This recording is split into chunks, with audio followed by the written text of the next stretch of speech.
Many who awaken souls never intended to become healers. They did not seek influence. They did not train for a role, and they rarely recognize what they carry. Yet wherever they go, something in others responds. Not admiration, not fascination, but recognition. People feel calmer around you without knowing why. They feel seen without being questioned. They feel exposed without being judged. This message is not for those who want to heal. It is for those whose presence already does.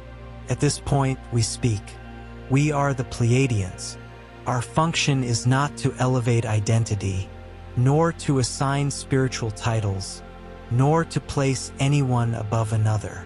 Our function is recognition and orientation. When we speak of the powerful healer who awakens souls, we are not speaking of healing as effort.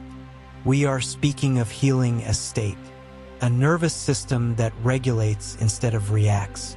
A heart that holds coherence instead of intensity. A presence that allows truth to surface without force. This is why strong soul bonds form around you. Not because you create attachment, but because coherence invites honesty. Many of you noticed this pattern early in life. People told you things they had never planned to say. They felt understood even when you remained silent. They felt connected, sometimes deeply, without knowing your story. You did not cause this. Your system allowed it. And because you never claimed this role, you often questioned it. You wondered why closeness followed you, why intensity appeared without invitation, why separation often came just as suddenly. This message exists to clarify function, not to inflate identity, because the healer who awakens souls is not meant to hold others. They are meant to activate recognition and remain intact. In the next part, we will explain why we ask you to write in the comments, and how acknowledgement stabilizes this role instead of burdening it. Those who awaken souls often live in a quiet contradiction. You know your presence has an effect, but you were never taught how to hold that effect without effort. So you compensate. You explain more than necessary. You soften your truth. You stay emotionally available longer than your system allows. Not because you want to, but because you learned that clarity creates reaction, and reaction creates responsibility. Over time, this creates fatigue, not physical tiredness, but the exhaustion of self-monitoring. You begin to watch yourself closely, to measure your impact, to wonder whether you should have said less, been smaller, or withdrawn sooner. This is where many healers slowly lose coherence, not through overgiving, but through constant adjustment. Recognition alone does not stop this pattern. You may understand that your presence heals without effort, yet your body continues to behave as if effort were required. This is why acknowledgement must move beyond thought. At this point, we ask you to do something simple, not symbolic, not performative. Write this sentence in the comments. I allow my presence to heal without effort. Writing is necessary because it creates a decision point. It tells your nervous system, I stop compensating. I stop managing reactions. I stop translating coherence into effort. Without this decision, the pattern remains subtle but active. With it, the system relaxes. You may feel hesitation before writing. That hesitation is important. It often marks the place where permission was never given. Permission to remain whole while others process what awakens in them. Writing this sentence is not about being seen. It is about being released. In the next part, we will explain why others feel a strong soul bond to you, and why this bond forms even when you are not seeking connection. A strong soul bond does not form because of similarity. It forms because of regulation. When someone enters your presence, their system encounters something rare, coherence without demand. Most people live in a state of internal contradiction. They feel one thing, think another, and act in a third direction. Your presence interrupts this pattern, not through words, not through advice, but through consistency. Your nervous system is stable. Your emotional field is not fragmented. And because of that, others begin to feel themselves more clearly around you. This clarity is often mistaken for connection. People say they feel drawn to you. They feel understood without explanation. They feel emotionally open, sometimes uncomfortably so. This is not because you reach into them. It is because their system relaxes enough to surface truth. When regulation replaces tension, suppressed awareness rises. This is why some people feel immediate closeness, why conversations deepen quickly, why silence with you feels intimate rather than empty. The bond is not attachment. It is recognition of coherence. However, not everyone experiences this as safety. For those who avoid self-contact, your presence can feel exposing. They may feel seen when they did not intend to be, awakened before they were ready, pulled toward depth they do not wish to enter. This is why responses vary. Some feel gratitude, others feel dependency, some feel attraction, others feel resistance. The bond reflects their relationship with truth, not yours. Understanding this is essential, because when you mistake recognition for responsibility, you begin to carry what was never yours. In the next part, we will address what happens when this bond becomes heavy, and why boundaries are not a failure of compassion, but a requirement for coherence. A strong soul bond does not form because of similarity. It forms because of regulation. When someone enters your presence, their system encounters something rare: coherence without demand. Most people live in a state of internal contradiction. They feel one thing, think another, and act in a third direction. Your presence interrupts this pattern, not through words, not through advice, but through consistency. Your nervous system is stable. Your emotional field is not fragmented. And because of that, others begin to feel themselves more clearly around you. This clarity is often mistaken for connection. People say they feel drawn to you. They feel understood without explanation. They feel emotionally open, sometimes uncomfortably so. This is not because you reach into them.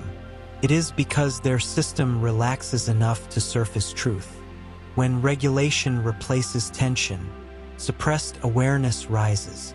This is why some people feel immediate closeness, why conversations deepen quickly, why silence with you feels intimate rather than empty. The bond is not attachment. It is recognition of coherence. However, not everyone experiences this as safety. For those who avoid self-contact, your presence can feel exposing.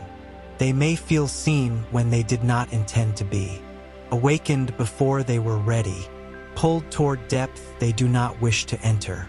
This is why responses vary. Some feel gratitude, others feel dependency, some feel attraction, others feel resistance. The bond reflects their relationship with truth, not yours. Understanding this is essential, because when you mistake recognition for responsibility, you begin to carry what was never yours. In the next part, we will address what happens when this bond becomes heavy, and why boundaries are not a failure of compassion, but a requirement for coherence.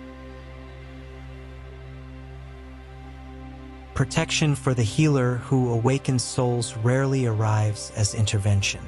It arrives as redirection. Many of you noticed this pattern long before you understood it. Connections that intensified quickly, then dissolved without conflict. Relationships that felt meaningful, yet could not continue once truth surfaced. Paths that seemed aligned, until your energy simply would not move forward. At the time, this often felt confusing. You questioned whether you were abandoning people.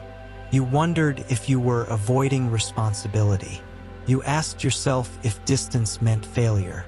But protection for this role does not prevent connection. Prevents entanglement. When a bond begins to demand self-abandonment, your system responds immediately. Energy withdraws. Motivation fades. The body resists closeness. This is not emotional coldness. It is structural guidance. Your role is not to remain where awakening has already occurred. It is to activate recognition and step back. Many healers learned to override this signal. They stayed longer than coherence allowed. They explained themselves repeatedly. They carried emotional weight to avoid misunderstanding. Each time, the result was the same: exhaustion, loss of clarity, inner contraction. When this pattern repeats, protection becomes more visible. Distance appears suddenly. Circumstances change. Separation becomes unavoidable, not as punishment, but as correction. Protection removes you before distortion can settle, because your sensitivity is not meant to harden through prolonged exposure. It must remain clear. This is why chaos eventually repels you, why manipulation feels physically uncomfortable, why emotional dependency drains you quickly. Protection does not isolate you, preserves your role. And the more you trust early redirection, the gentler protection remains. When signals are ignored, distance becomes abrupt. When signals are honored, separation feels clean. Understanding this restores trust. You were not meant to stay everywhere you awaken truth. Completion is part of your function. In the final part, we will explain how this role stabilizes the future and how to close the healer's work without guilt, attachment, or effort. The powerful healer who awakens souls does not complete their work by staying longer. They complete it by remaining coherent. Your role was never to be remembered, never to be followed, and never to be needed. Your role is to allow truth to surface, and then let life reorganize itself without interference. This is how awakening stays clean. When coherence is present, others recalibrate naturally, not because you guide them, but because coherence gives their system permission to feel what was already there. This is why your impact often feels invisible to you. There is no dramatic moment, no declaration of change, no visible result you can measure. Yet something shifts. People become quieter inside, more honest with themselves, less able to deny what they feel. And this is exactly where your role ends. You are not here to monitor progress. You are not here to manage outcomes. And you are not here to carry emotional residue after awakening occurs. When you stay beyond completion, healing turns into responsibility. And responsibility always costs coherence. This is why release is not abandonment. It is completion. It is the moment where presence steps back, so life can integrate what was revealed. Many healers exhaust themselves because they confuse compassion with continuation. They stay available when the work is already done. They linger out of care. They explain out of guilt. But healing that awakens souls does not require supervision. It requires trust.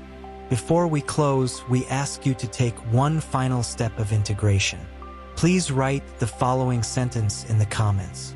Not to affirm belief, not to promise effort, and not to create an identity. Write this in the comments. I trust my presence to do its work.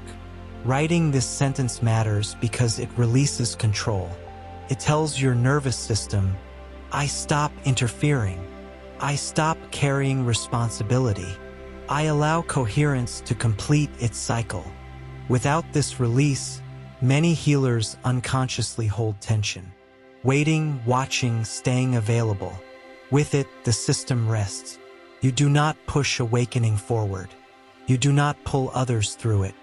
You do not remain to witness results. You remain aligned, and alignment does the work. This is how your role stays light. This is how your sensitivity remains intact. This is how awakening spreads without collapse. We are the Pleiadians, and we speak where recognition is ready.